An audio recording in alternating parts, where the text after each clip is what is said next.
हरे कृष्णा मेरे प्यारे दोस्तों, कैसे हैं आप सब। दोस्तों, हमने बात की थी साल भर में आने वाली सारी एकादशी और उनके पालन से होने वाले फायदों के बारे में। तो दोस्तों, कल यानी कि 24 जून को योगिनी एकादशी का शुभ दिन है। तो आज के इस वीडियो में हम बात करेंगे योगिनी एकादशी के महत्व और व्रत कथा के बारे में। हिंदू धर्म के ग्रंथों में हर एकादशी का अपना अलग महत्व बताया गया है। इन्हीं अलग अलग विशेषताओं के कारण इनके नाम भी भिन्न भिन्न हैं। प्रत्येक वर्ष में 24 एकादशियां होती है। मल मास की एकादशियों को मिलाकर इनकी संख्या 26 हो जाती है। इन्हीं एकादशियों में एक एकादशी आषाढ़ मास के कृष्ण पक्ष की एकादशी है, जिसे योगिनी एकादशी कहते हैं। योगिनी एकादशी का उपवास रखने से समस्त पापों का नाश होता है तथा इस लोक में भोग और परलोक में मुक्ति मिलती है। अब चलिए जानते हैं योगिनी एकादशी व्रत कथा के बारे में। महाभारत काल की बात है।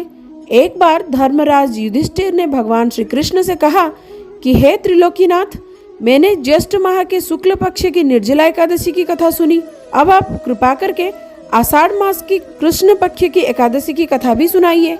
इस एकादशी का नाम तथा महात्म्य क्या है, सो ये सब कृपया आप मुझे अब विस्तार पूर्वक बताएं। श्री कृष्ण ने कहा, हे पांडुपुत्र, आषाढ़ माह की कृष्ण पक्ष की एकादशी का नाम योगिनी एकादशी है। इसके व्रत से सभी पाप नष्ट हो जाते हैं।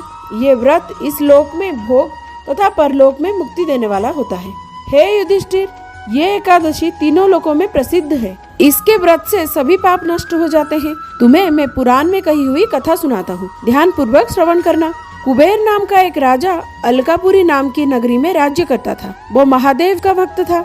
उनका हेममाली नाम का एक यक्ष सेवक था जो पूजा के लिए रोज फूल लाया करता था। हेममाली की पत्नी विशालाक्षी बहुत सुंदर थी। एक दिन वो मानसरोवर से पुष्प लेकर आया, किंतु कामासक्त होने के कारण पुष्पों को रखकर अपनी स्त्री के साथ भोग विलास करने लगा। इसीलिए उसे देर हो गई।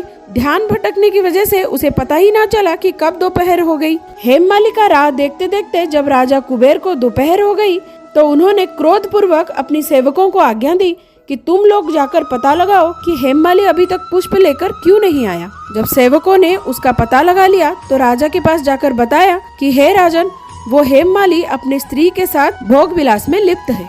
इस बात को सुन राजा कुबेर ने हेममाली को बुलाने की आज्ञा दी। डर से कांपता हुआ हेममाली राजा के सामने उपस्थित हुआ। उसे देखकर कुबेर को अत्यंत क्रोध आया और उनके होंठ फड़फड़ाने लगे। राजा ने कहा, अरे अधम, तूने मेरे परम पूजनीय देवों के भी देव भगवान महादेव का अपमान किया है।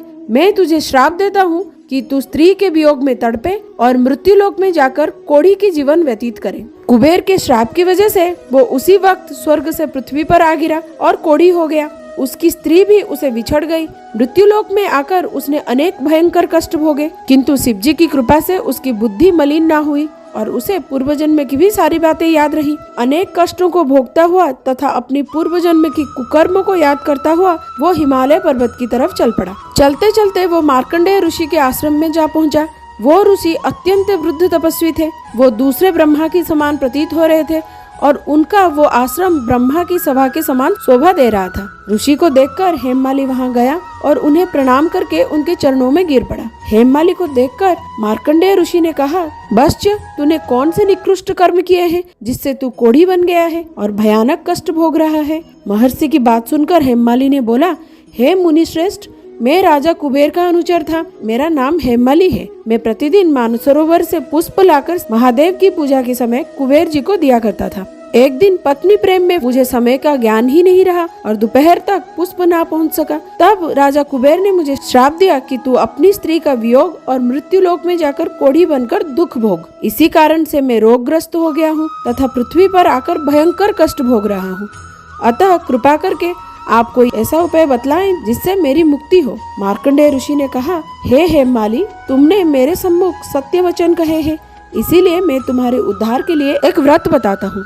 यदि तू आषाढ़ माह के कृष्ण पक्ष की योगिनी नामक एकादशी का विधान पूर्वक व्रत करेगा तो तेरे सभी पाप नष्ट हो जाएंगे। महर्षि की वचन सुन हेममाली अति प्रसन्न हुआ और उनके वचनों के अनुसार योगिनी एकादशी का विधान पूर्वक व्रत करने लगा। इस व्रत के प्रभाव से अपने पुराने स्वरूप में वो आ गया और अपनी स्त्री के साथ सुख पूर्वक रहने लगा। अब भगवान श्री कृष्ण कहते हैं कि हे राजन, इस योगिनी एकादशी के कथा का फल 88,000 ब्राह्मणों को भोजन कराने के बराबर है। इसके व्रत से सभी पाप नष्ट हो जाते हैं और अंत में मोक्ष प्राप्त करके प्राणी स्वर्ग का अधिकारी बनता है। तो दोस्तों, ये थी कल आने वाली योगिनी एकादशी की व्रत कथा और उसके महात्म्य। आप लोगों को ये कथा कैसी लगी मुझे कमेंट सेक्शन में बताइएगा जरूर। उम्मीद करती हूँ कि आपको ये जानकारी अच्छी लगी। तो मिलते हैं अगले वीडियो में एक और नई कथा या कहानी के साथ। तब तक के लिए हरे कृष्णा।